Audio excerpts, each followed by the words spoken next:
स्फुरत्वगुत्तरीयमेदुरे मनोविनोदमद्भुतं बिभर्तृभूतभर्तरी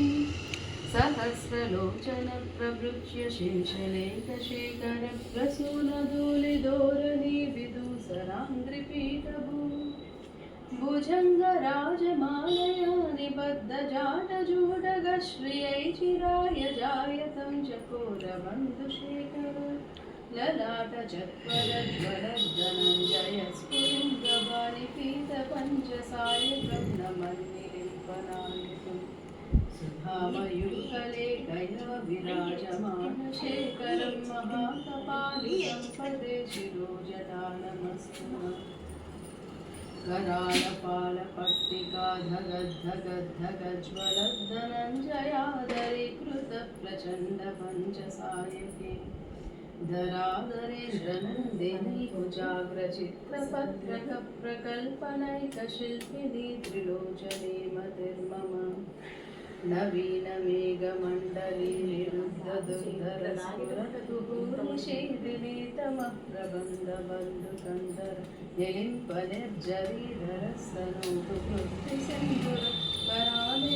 निलिम्पनिर्जरीधरस्तनोतुकृत्तिसिन्धुरकरानिदानबन्धुरश्रियं जगद्धुरन्धर प्रफुल्लनीलपङ्कजप्रपञ्चकालमप्रभ विलम्बिकण्ठकन्दलीरुचिप्रबद्धकन्दरी स्मरच्चिदं पुरच्चिदं भवच्चिदं मकच्चिदं गजच्चिदान्तकच्चिदं तमन्तकच्चिदं भजे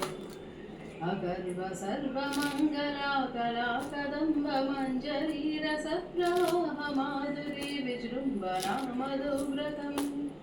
स्मरान्तकं पुरान्तकं भवान्तकं मुखान्तकं गजान्तकान्तकान्तकं तमन्तकान्तकं भजे जयत्पदभ्रविभ्रमभ्रमध्वजङ्गमश्वसद्विनिर्गमत्रमस्फुरत्करालपालहव्यवा धिमिद्धिमिद्धिमिद्वननृदङ्गतुङ्गमङ्गलध्वनिक्रमप्रवर्तितप्रचण्डताण्डव शिवा दृशद्विचित्रतल्पयोर्भुजङ्गमौक्तिकश्रचोर्गरिष्ठरत्नलोष्टयो सुहृद्विपक्षपक्षयो कृष्णारविन्दचक्षुषो प्रजामही महेन्द्रयो समं प्रवर्तयन्मनः कदा सदा शिवं भजे कदा निलिम्पनिर्झरी निकुञ्जकोटरे विमुक्तदुर्मतिः सदा शिरस्तमञ्जलिं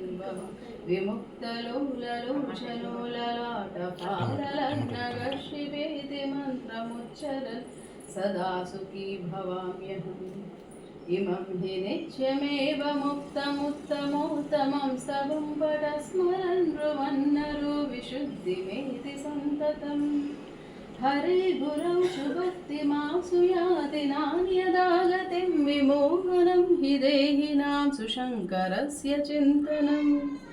विमोहनं हि देहिनां सुशङ्करस्य चिन्तनं पूजावसानसमये दशवक्त्रगीतं यः शम्भुपूजानफलं पतति प्रतोषि तस्य स्थिरां व्रतगजेन्द्रतुरङ्गयुक्तां लक्ष्मीं सदैव सुमुखीं प्रददाति शम्भुः श्रीराम संपूर्ण